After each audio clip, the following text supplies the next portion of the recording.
Pejim-baovao hafa tanteraka kosa ndray dia anatanteraka fampisehoana eny amin'ny CCI Vato i Alain Souchon sy Laurent Voulzy ny alakamisy voalohany volana oktobra izao.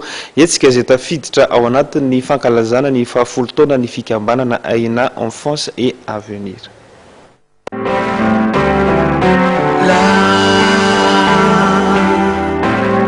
Derrière nos voix,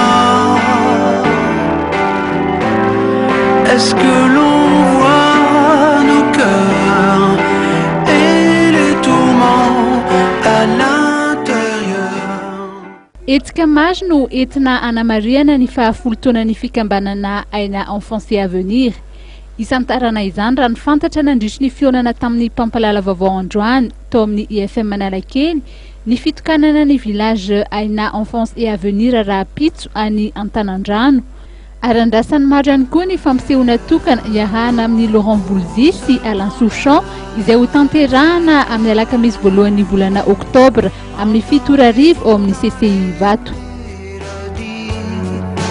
Derrière les mots, derrière nos voix, les sentiments, les pleurs, les envies qu'on ne peut pas dire. Non, non, non, entendez-vous l'amour caché là derrière les... Ny fanamariana ny fahafolo taonan'ny fikambanana dia hoentina ihany koa manamafy ny fifandraisana eo amin'ny mpiara-miasa aminy toy ny Fondation Air France sy ny Fondation Telma. Miahy ireo ankizy tsy manan-kialofana sy ireo kamboty ny fikambanana Aina Enfance et Avenir ary mijery ihany koa ireo renim-pianakaviana tsy ampy taona.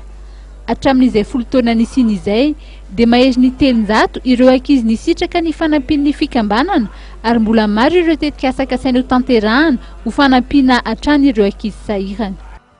Est-ce que l'on voit